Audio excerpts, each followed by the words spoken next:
Hi, my name's Mark from Winchester Classic Cars. Today I'm going to show you how to restore a Bakelite steering wheel. I'm going to make this a very quick video, so don't switch off. There you go, the steering wheel's taken off. We're halfway through it, so the idea is that you can see it really quickly. That's the thing. What we do is this.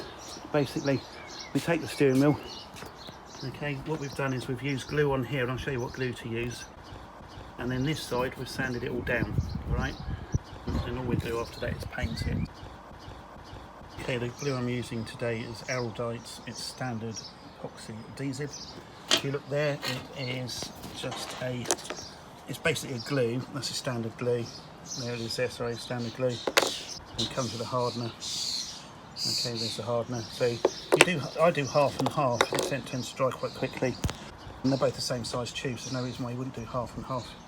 So once you've put the glue on, which is going to look a bit like that, okay, it's a bit of a mess, yeah, but it does all sand down. And then if you look over this side here, that's it sanded down. I'll get on with the rest of the steering wheel and then I'll show you what it looks like, and then we'll go from there. What I've done, put the standard glue down that side there. That's a hardener. This side here's the resin. It says resin on it somewhere. There you are, resin. Okay, and that's down that side. And all you do is you get your stick, mix them together like so, and then you add it. You just put it on the steering wheel, and then obviously let it dry. And you can see I've stuck it on there, on the steering wheel, on every crack. Okay, so there it is on the back. I'll turn it over. There it is on the front. It looks a real mess, and when you leave it overnight, so you come back to it, you find that it's run. You can see it started running just down here. Can you see? Bear with that because you just put another coat on, so it doesn't matter. And then once that's dried, so we'll leave that overnight now. Once that's dried, we'll come back tomorrow and sand it all down. Okay, here we are after an hour of the glue being on there. And what you'll find is it runs. I don't know if you can see that. Oh, let's get the camera under there. Can you see that? It does run. It's worse on the first coat. The first coat seemed to run loads. The second coat seems to be a lot more stable. Okay, here's what we glued yesterday, if you can see there. It's actually gone on quite well. It's all dried now, as you can see. There's some runs there, but not the end of the world. Okay, what I'm going to do, I'm going to sand those off.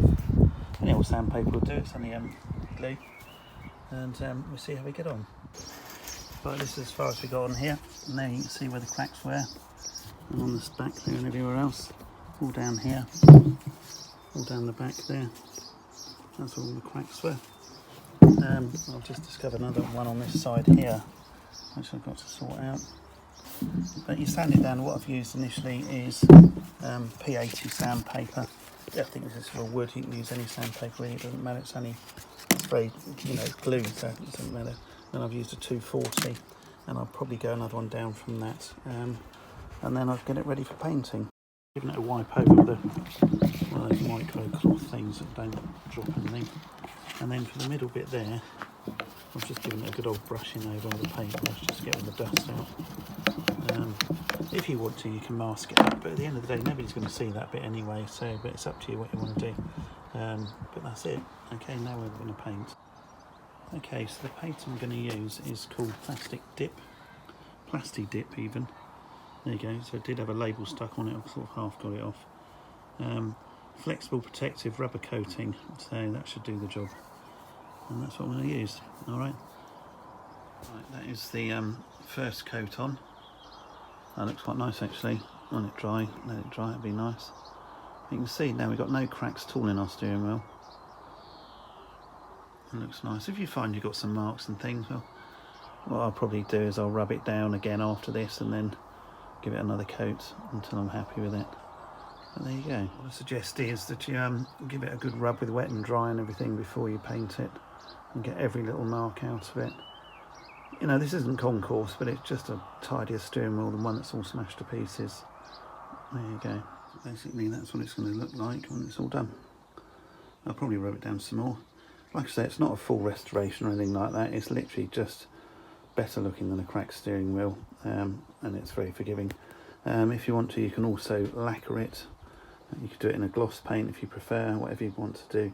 Obviously you can do it in different colours if you prefer, depending on what car it goes on. Thank you for watching my videos. Thanks, bye.